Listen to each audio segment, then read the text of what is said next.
New Way Family namoyish etadi.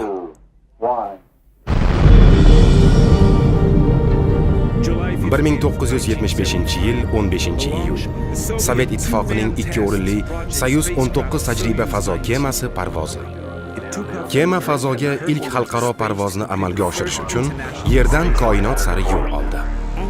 Soyuz Apollon qo'shma loyihasi doirasida uchirilgan fazo kemasi Amerikaning Apolloni bilan tutashuvi lozim edi. Apollonni esa Canaveral burnidan soat 22:50 da uchirilgan Saturn 1B raketa eltuvchisi olib borishi ko'zda tutilgandi.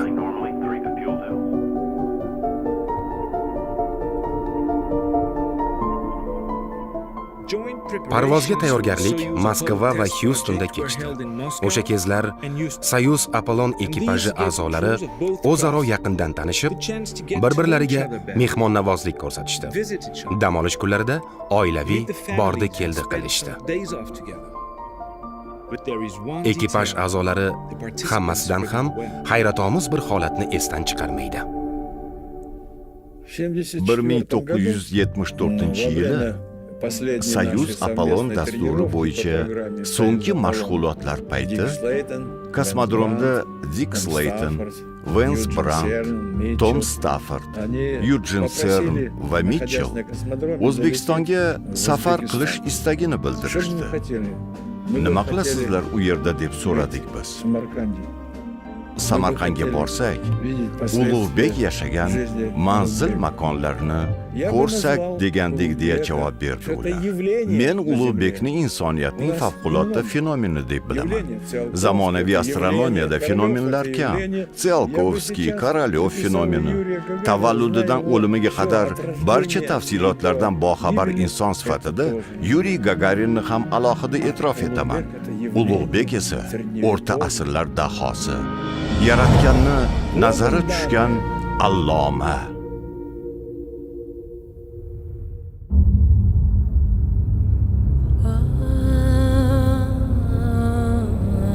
Vincent Cassel, Armand Assante, Bahodir Yo'ldoshev filmi.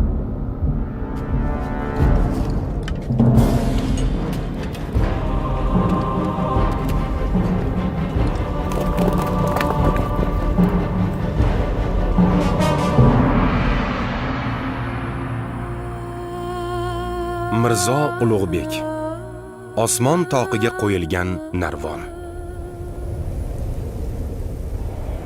Mordin qal'asi, Old Osiyo, 1394-yil. Sohibqiron Amir Temur chuqur qayg'uda. Navqiron o'g'li Umar Shayxning o'limi qalbida bitmas jarohat qoldirdi. Sohibqiron farzandi Arjumandi qasosi uchun qal'ani ostin-ustun qilishga ahd qilgan edi. Yengilmas qo'shin qal'aga hujum qilishga shay turgan bir pallada sovuq sukunatni suvoriyning hayqirig'i buzdi. Amir Temur choparga yuzlandi. U esa tiz cho'kkan ko'yi noma topshirdi. Maktub Amir Temurning suyukli rafiqasi Saroy Mulk xonimdan edi. Nabiram tavallud shukronasiga Mordin ahlining qonidan kechdim. O'z xaloskorlarining muborak nomini qiyomatga qadar unutmasinlar. Muhammad Tarag'ay Ulug'bek ibn Shohrux ibn Temur.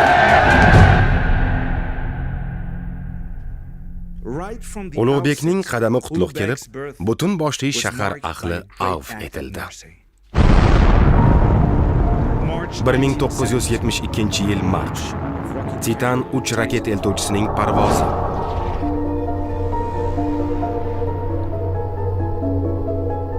Pioner 10 kosmik qurilmasi asteroidlar belbog'idan muvaffaqiyatli o'tib, Yupiterni suratga oldi. U Quyosh tizimining eng olis sayyorasi sanalgan Pluton orbitasiga yetib borgan ilk fazo kemasi bo'ldi. Pioner 10 allaqachon quyosh tizimini tark etdi. Bugun oradan yarim asr o'tib, u olis yulduzlar tomon uchmoqda. Bu insoniyatning birinchi yulduzlar aro fazo kemasidir. U yer ahlining nomasini boshqa sivilizatsiya vakillariga eltmoqda. Oltin diskga yozilgan maktubda yer sayyorasi hamda insoniyat erishgan yutuqlar haqida ma'lumotlar jamlangan. Erkak va ayollar surati, tabiat hodisalari yozuvi, turfa tillarda salomlashuv, turli davr va madaniyatlarga oid musiqa. Insoniyatning o'zga olamlarga yo'llagan nomasi zamirida nima yotibdi? Ilm-fan mo'jizalari qanday kashf etildi? Kimlar tufayli? Koinot sirlarini ochgan zakiy insonlar tufayli. Insoniyat kelajagi uchun umrini baxsh etgan allomalar, o'zidan bebaho ma'naviy meros qoldirgan zotlar tufayli. Ularning mashaqqatli mehnati tufayli bugun odamning ichki olamidan tortib olis koinotga qadar cheksiz borliq haqida qimmatli ma'lumotlarga egamiz.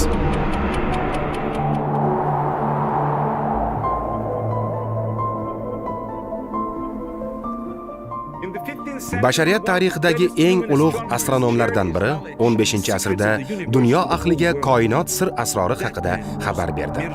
Bu O'rta Osiyoning yirik hududini boshqargan Temuriylar sulolasi vakili Mirzo Ulug'bekdir. Qudratli davlat hukmdori insonlarning idroki va qalbini ilm nuri ila yoritishga intildi. Bu bilimlar esa olis kelajakda ham asqotadi.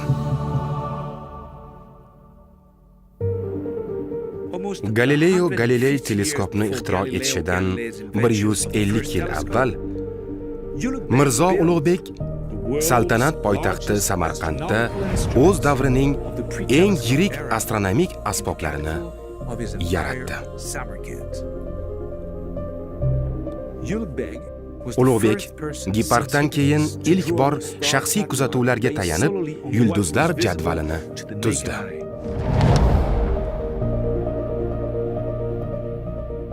1444-yili tartib berilgan Ulug'bek jadvalida 1018 ta yulduzning joylashuvi ko'rsatilgan. Bu insoniyat tarixida qadimgi Yunon astronomi Giparx jadvalidan keyingi ikkinchi yaxlit jadvaldir. Giparx va Ulug'bek o'rtasidagi 1600 yillik davr mobaynida dunyo yuzini ko'rgan jadvallar qadimgi Yunon olimi xulosalariga tuzatishlar kiritish orqali yaratilgan edi.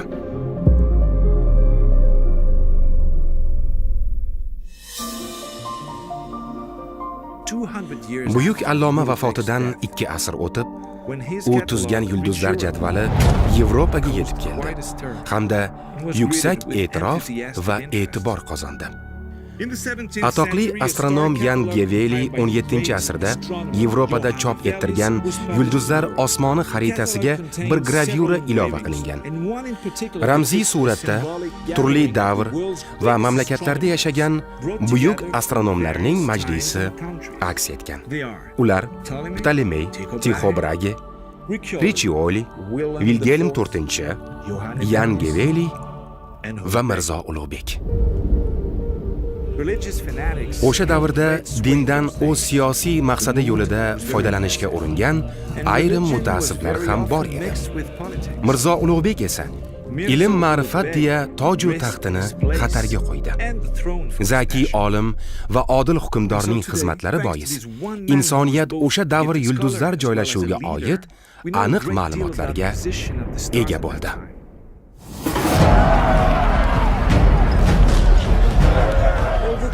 Mo'g'ul bosqini ilm-fan ravnaqiga to'sqinlik qilgan. Yevropada esa ichki nizolar va o'lat balosi tarqagan bir davrda O'rta Osiyo hududida Amir Temur rahnamoligida qudratli davlat bunyod etildi. Ikki daryo oralig'i Mavaron nahrida barpo etilgan saltanat poytaxti ko'hna Samarqand edi. Amir Temurning yirik g'alabasi Yevropani Sulton Boyazid tahdididan xalos etgani bois ham tarixiy ahamiyat kasb etadi. 1402-yilning 28-iyulida Amir Temur mashhur Anqara jangida Usmonlilar sultoni Yildirim Boyazid qo'shinini tor-mor etadi.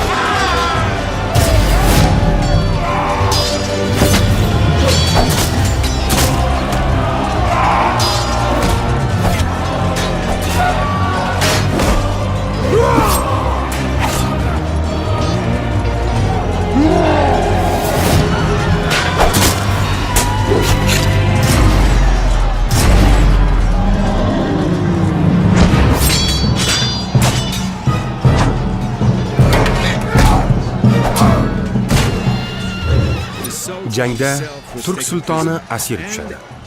Ushbu g'alabadan keyin Amir Temur butun Kichik Osiyoni bo'ysundiradi.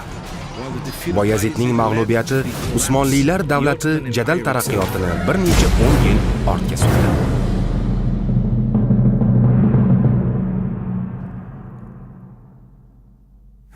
Amir Temur zafarli yurishini yakunlab Samarqandga qaytadi. Bu mening shamshirimdir.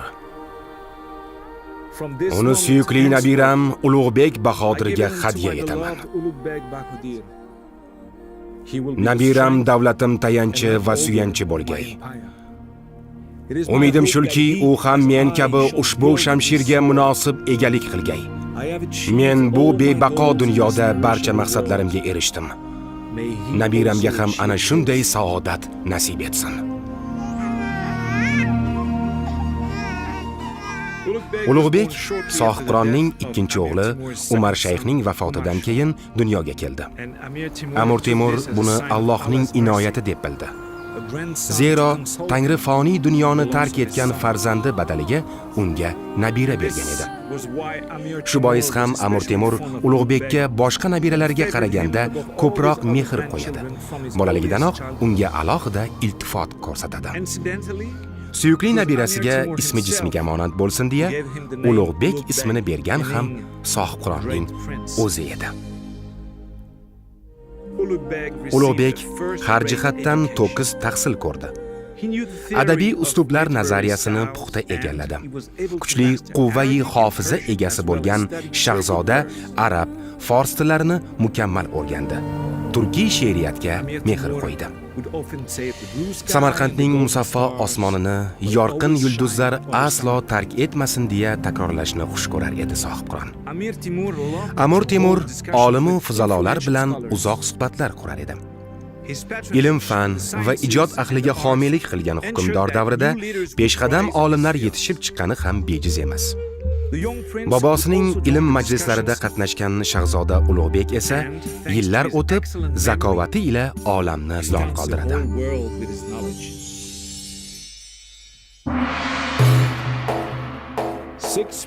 Amir Temur Konigilda birdaniga 6 shahzoda nabirasining to'yini o'tkazadi. Og'a-inilar kabi navqiron shahzoda Ulug'bek ham Konigilda uylanadi. Ulug'bekka rafiqa bo'lish baxti marhum amakivachchasi Muhammad Sultonning qizi Og'abegimga nasib etadi. Malika xonlar avlodidan bo'lgani bois Mirzo Ulug'bek Ko'ragon, ya'ni xonning kuyovi unvonini oladi.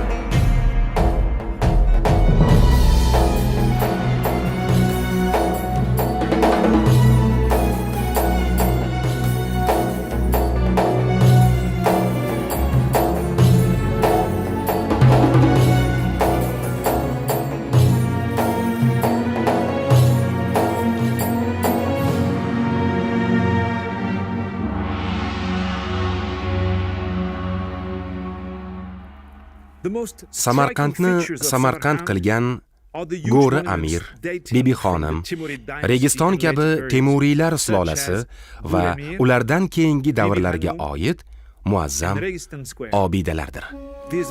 Ushbu muhtasham obidalar 20-asr boshlarida yashagan rus arxitektorlarining chizmalari va eski foto hujjatlar asosida tiklandi. Maqbaralar, muazzam koshonalar inson aqlini shoshiradi. Princeton universiteti Ushbu suratdagi kabi murakkab majmuani yaratish, geometriya va trigonometriya bo'yicha chuqur bilimlarni talab etadi. Paul Stanford, fizika professori. Ulug'bek trigonometriyani dastlabki tadqiqotchilardan biri sifatida ilk mukammal trigonometrik jadvallardan birini tuzdi hamda sinus, kosinus va boshqa trigonometriya amallarini izohladi. Ayni chog'da bu kabi murakkab qurilmalar xususiyatlarini ham ko'rsatib berdi. Go'zal obidalarning o'zi shonli tarix haqida hikoya qiladi. Tadqiqotlar esa Amir Temur va uning avlodlari qurdirgan imoratlar, Parfinon ibodatxonasi, Baalbek inshootlari, ehromlar singari qadimgi Misr, Yunoniston va Rim me'moriy durdonalaridan aslo qolishmasligini ko'rsatmoqda. Betakror bezak va naqshu nigorlari bilan hatto ularni ortda qoldiradi.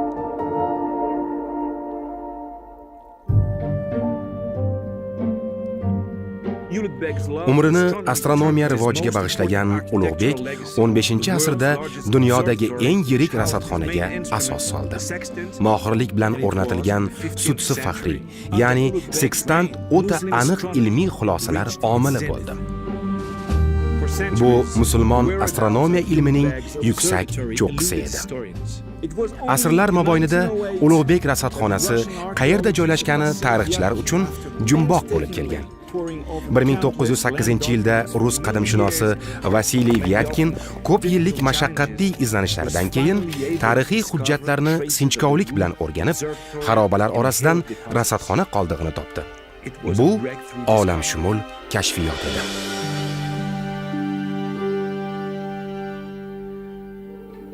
David Collection muzeyi. Ulug'bek yulduzlarini kuzatishda foydalangan ustunlob bizning davrimizgacha yetib kelgan. Ushbu noyob osori atiqa Daniya poytaxti Kopengagendagi David Collection muzeyida saqlanmoqda. Buyuk Britaniya. Muzeyimizda 15-asrga oid ayrim nodir osori atiqalar saqlanadi. Dr. Ladan Akbarniya, Britaniya muzeyi kuratori. Xususan, Ulug'bek yashil nefrit piyolasi eng ommabop va ehtimol qimmatli eksponatlar sirasiga kiradi. Piyola Samarqandda yasalgan bo'lsa ajab emas. Ulug'bek Ko'ragon deya o'yib yozilgan bitik ushbu osori atiqa Ulug'bekka tegishli bo'lganini Go'ri tasdiqlaydi. Amir Temur maqbarasi, Samarqand. Qiziqarli jihati shundaki, Ulug'bek bobosi Amir Temurning qabri ustiga ham nefrit toshi o'rnattirgan. Bugun Samarqandga Go'ri Amir ziyoratiga borganlar uni ko'rishi mumkin. Qabr ustidagi yodgorlikda ham, piyolada ham aynan bir xil nefrit toshidan foydalanilgan. Ulug'bek nefrit bo'lagini 1425-yildagi harbiy yurish payti keltirgan. 1425-yili Mirzo Ulug'bek Mo'g'uliston yurishidan g'alaba bilan qaytadi. Jizzax yaqinidagi Ilon O'tti darasidagi qoya toshga zafar bitigini o'yib yozdiradi. Mirzo Ulug'bek rasadxona qurilishi uchun Samarqand etagidagi tepalikni tanladi. Qurilishga ham o'zi boshqosh bo'ldi. Yuksak bilimdonlik ila bunyod etilgan rasadxonada falakiyotshunoslik tadqiqotlari olib borildi. Kaliforniya universiteti Berkeley, Aleksey Filipenko, astrofizika professori. Mana bu bizning sayyoramiz. Yerning aylanish o'qi Quyoshga nisbatan og'gan. Bu burchak 23,5 gradusni tashkil etadi. Ulug'bek bu burchakni katta aniqlikda hisoblab topgan. Bundan tashqari, Yer aylanish o'qi asta-sekin 26 ming yillik davr bilan o'rnini o'zgartirib turadi. Bu hodisa olimlarga qadimdan ma'lum bo'lgan, lekin uning qiymati aniq o'lchanmagan. Ulug'bek esa og'ish burchagini juda aniq o'lchashga muvaffaq bo'lgan. Bu juda muhim natija edi. Zero vaqt o'tishi bilan yulduzlarning osmondagi joylashuv o'rni Yer o'qining 26 ming yillik harakatiga mos o'zgarib turadi. Demak, ushbu harakat aniq o'rganilmas ekan, yulduzlar joylashuviga oid ma'lumotlar ham chalkashib ketadi. Ulug'bek esa Yer o'qining aylanish jarayonini aniq hisoblab, yulduzlar xaritasini mukammal tuzishga muvaffaq bo'ldi. Hayratlanarli joyi shundaki, Ulug'bek ushbu ilmiy yangilikka teleskop ixtiro qilib, astronomiya fanida keng qo'llanishidan 200 yil avval qo'l urgan edi. Bu favqulodda donishmandlik namunasidir. Bordo, Fransiya. Max Schwoyer, fizika professori. Xo'sh, Ulug'bek va uning ilmiy jamoasi Yer Quyosh atrofida aylanishidan xabardormidi? Gap shundaki, u davrlarda odamlar Quyosh Yer atrofida aylanadi deb ishonar edi. Ulug'bek boshchiligidagi zakiy olimlar jamoasi esa ilmiy haqiqatdan xabardor bo'lgan deb o'ylayman. Kopernikdan 100 yil avval Giordano Bruno Rimning Campo de Fiori maydonida gulxanga tashlanishidan 150 yil muqaddam Ulug'bek yer quyosh atrofida aylanishini bilgan bo'lsa, ajab emas. Bu jihatni alohida ta'kidlayotganimning sababi bor.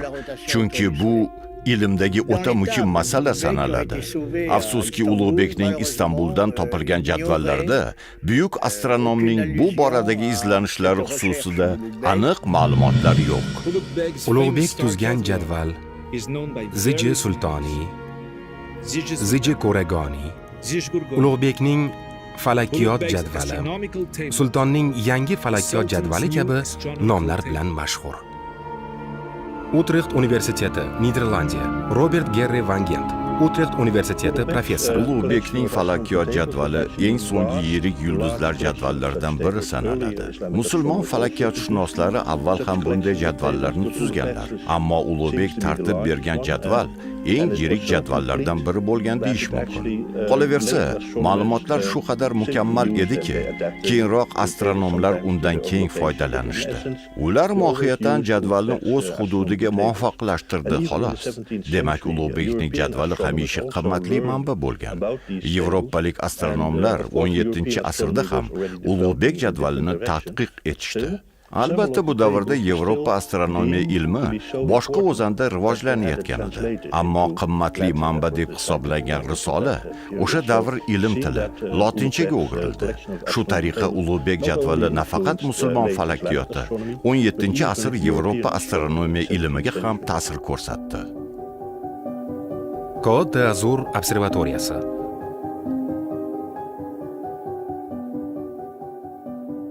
Fransuaza Legetulli, astronom. Ulug'bekning qo'lyozmasi Yevropaga qachon yetib keldi? Bu savol barchani qiziqtirishi tabiiy. 17-asrda Oksford universitetining sharqshunosi va astronomi John Greaves Istanbulga safar qiladi. Olim u yerda 2 nodir qo'lyozmani sotib oladi. Bular arab allomasi Abul Fidoning Jug'rofiya asari va Mirzo Ulug'bekning mashhur yulduzlar jadvali edi. Oksford universiteti 1648-yil. Yevropalik olimlar Ziji Sultoniyda bayon etilgan qimmatli ilmiy qarashlarni munosib baholagunga qadar 200 yil o'tdi. Xo'sh, Ulug'bekning ilmiy merosi Yevropaga qanday yetib keldi? Buning ham qiziqarli tarixi bor. Jean-Pierre Luminet, astrofizik. Ulug'bekning fojiali o'limidan so'ng aliqushchining sa'yi harakati bilan Ziji Ko'ragoniy saqlab qolindi. Ulug'bek qatl etilgan paytda yulduzlar jadvali Samarqand rasadxonasida edi. Ulug'bekning shogirdi aliqushchi Istanbulga yo'l olarkan, yulduzlar jadvalining bir necha nusxasini o'zi bilan olib ketadi. Aliqushchi Hirotga do'sti benazir shoir Alisher Navoiyning ustozi Abdurahmon Jomiy huzuriga keladi. Alloma Istanbulga eson-omon yetib olish uchun Sulton Husayn Boyqorodan yo'l yorlig'i olishda Jomiydan yordam so'raydi. Shu tariqa 1472-yilda ko'plab noyob kitoblar ortilgan karvon Hirotni tark etadi. Aliqushchi olib ketayotgan qo'lyozmalar orasida Ulug'bekning Ziji ham bor edi. Istanbul, Turkiya. Istanbulda Aliqushchi yuksak ehtirom ila kutib olinadi. Alloma tez fursatda Aya Sofiya masjidi qoshidagi madrasa rahbari etib tayinlanadi. Aliqushchi bosh mudarris sifatida Mirzo Ulug'bek va boshqa Samarqand allomalari asarlarini ko'chirtirib, keng targ'ib qiladi. Ushbu qimmatli ilmiy risolalar keyinroq G'arbiy Yevropaga yetib boradi. Aliqushchi Istanbuldagi 2 yillik hayoti davomida Ziji Ko'ragoniydan nusxalar ko'chirtiradi. Asarni turk tiliga tarjima qiladi. Qolaversa, ko'plab shogirdlar tayyorlaydi. Ulug'bekning ilmiy qarashlari Istanbul, umuman Turkiya astronomiya maktabiga kuchli ta'sir ko'rsatdi. Ushbu bebaho merosdan Hindiston olimlari ham bahramand bo'ldi. Darhaqiqat, alloma Turkiyada astronomiya maktabining shakllanishiga beqiyos hissa qo'shdi. Ulug'bek yulduzlar jadvalining Yevropada chop etilishi ham tarixiy ahamiyat kasb etdi. Ulug'bek komil musulmon edi. Ammo uning ilmiy faoliyatiga Samarqanddagi ayrim din peshvolari zimdan qarshilik ko'rsatar edi. Ular hukmdorga sadoqat izhor etishar, ammo soxta tabassum ortida adovat yashirin edi. Ulug'bekning 2 o'g'li bor edi. To'ng'ichi Abdulatif, kenjasi esa Abdulaziz. Shohrux Mirzoning o'limidan keyin avj olgan ichki urushlardan birida Abdulatif qahramonlik ko'rsatib, otasi Ulug'bekka g'alaba tuhfa etdi.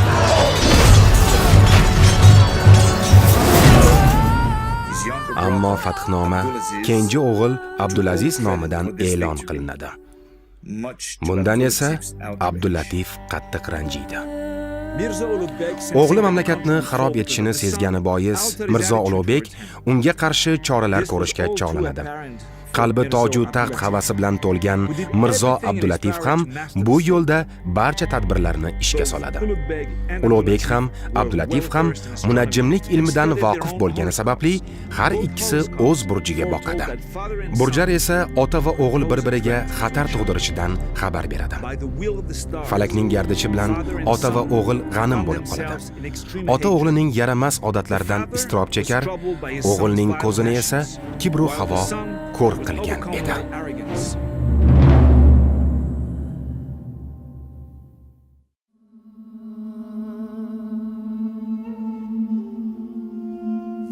Bir 1449-yil 17-oktyabr. Ikki qo'shin Samarqand yaqinidagi Damashq qishlog'ida to'qnashdi. Ota o'z pushti kamaridan bo'lgan farzandining, farzand esa padari buzrukvorining qonini to'kishga shaylanadi. Bu ashtaha, bu hech kimga ishonmaydigan bir iflos majruh. Agar salla menga ishonib, mana shu davrda yutmasak, hammalaringni o'z qo'lim bilan o'ldiraman.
Ulug'bek dastlab Samarqandga, keyin esa Shohruxiyaga yashirinishga urinadi. Ammo xiyonatkor ayonlar darvozalarni taqa-taq yopib oladi. Kechagina qudratli hukmdor, ilm-fan rahnamosi bo'lgan zot kam sonli tarafdorlari bilan, aniqrog'i mag'lub qo'shinning 20-30 chog'li a'zosi bilan aro yo'lda qoladi.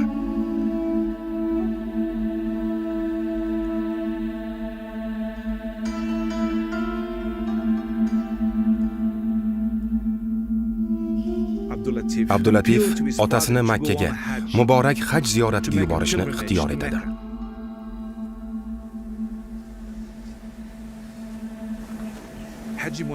Ulug'bekka Hoji Muhammad Xusraf hamrohlik qiladi. Ular shahardan endigina chiqqanlarida ortlaridan Chig'atoy urug'iga mansub chopar kelib, safar ozig'i tayyorlangunga qadar qo'shni qishloqda kutib turish haqidagi farmonni yetkazadi. Chopar Ulug'bekning haj ziyoratini ado etishi yoshu qari barcha turku tojik tomonidan qo'llab-quvvatlanishi lozimligini ham e'lon qiladi.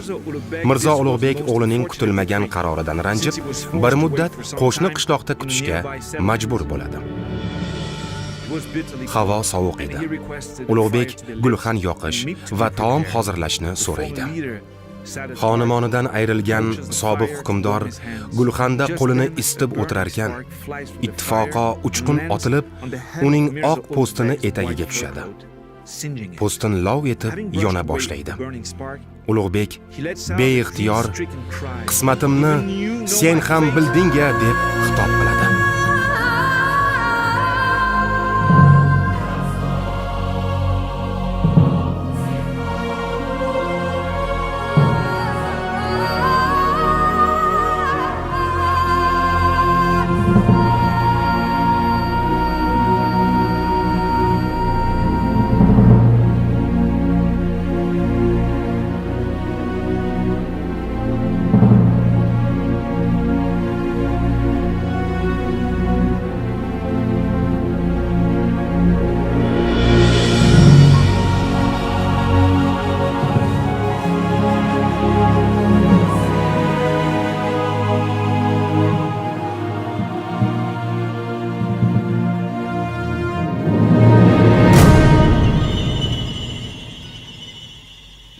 Bir 1449-yil 25-oktyabrda amalga oshirilgan mudhish qotillik barchani, shu jumladan Ulug'bek suyukli shogirdim deb atagan Ali Quchini ham larzaga soladi. U taskin istab cheksiz koinotga boqadi. Samoga dur kabi sochilgan g'ujg'on yulduzlarga tikiladi.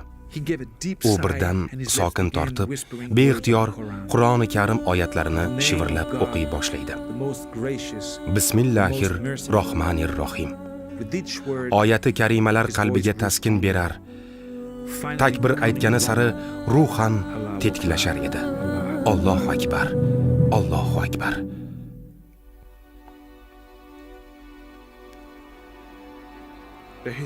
Voqealarning shohidi bo'lgan muarrix Abdurazzoq Samarqandiy nadomat bilan bunday yozadi.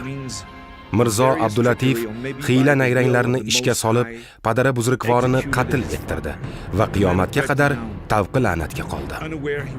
Muarrix Mirxon esa Abdulatifni o'ta takabbur, zo'ravon va shafqatsiz kimsa deya ta'riflaydi. Abdulatif keksalarga hurmat, yoshlarga shafqat ko'rsatmagani, shahzodalar va ayollar ham uning zulmidan bezor bo'lganini qayd etadi. Ushbu voqealardan 3 asr avval mashhur shoir Nizomiy Ganjaviy Xusrav va Shirin dostonida Padarkush she'ruya qismati haqida yozar ekan, otasi qonini to'kkan kimsaning hukmdorligi 6 oydan oshmasligini bashorat qiladi.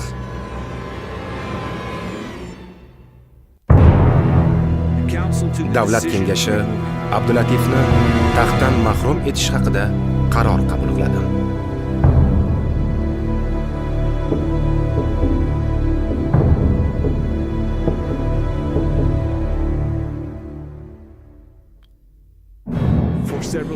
Padarkush shahzodaning kallasi Ulug'bek qurdirgan Registondagi madrasa peshtoqida bir necha kun osig'liq turadi.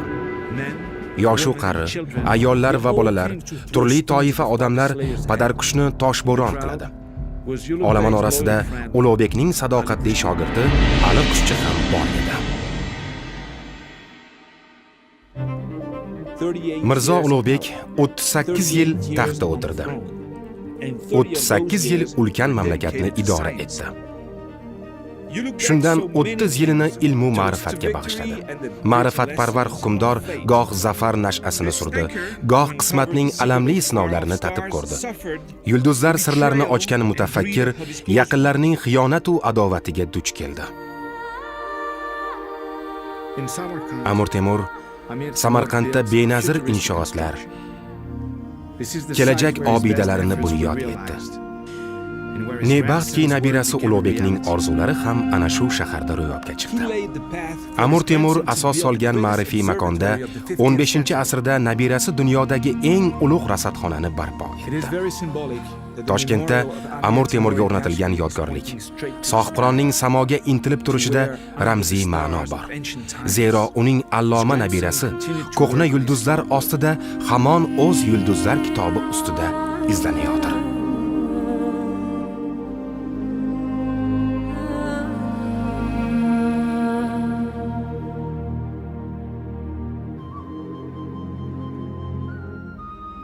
Ilm olish har bir muslim va muslima uchun farzdir.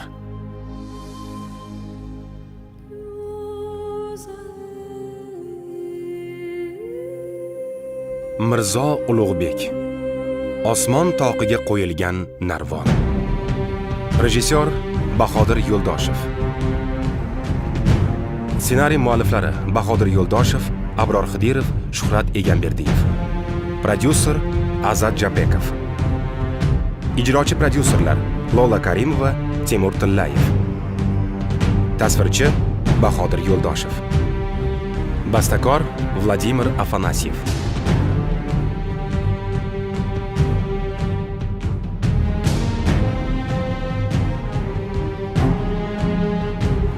Rollarda Vincent Cassel, Armand Asante, Francisco Ovalye, Javohir Zokirov, Ma'ruf Otajonov, Hoshim Arslonov va boshqalar. New Way Family mahsuloti. Mirzo Ulug'bek. Osmon toqiga qo'yilgan narvon. Film Bayram film studiyasida o'zbek tiliga o'girildi. Tarjimon Sobir Salim. Dublajda artistlardan Laziza Azizzoda, Hoshim Arslonov hamda Sanjar Sattorov. Dublaj rejissyori Ulug'bek Sharmetov. Ovoz operatori Dmitriy Timonin. Ovoz rejissyori Konstantin Filanov.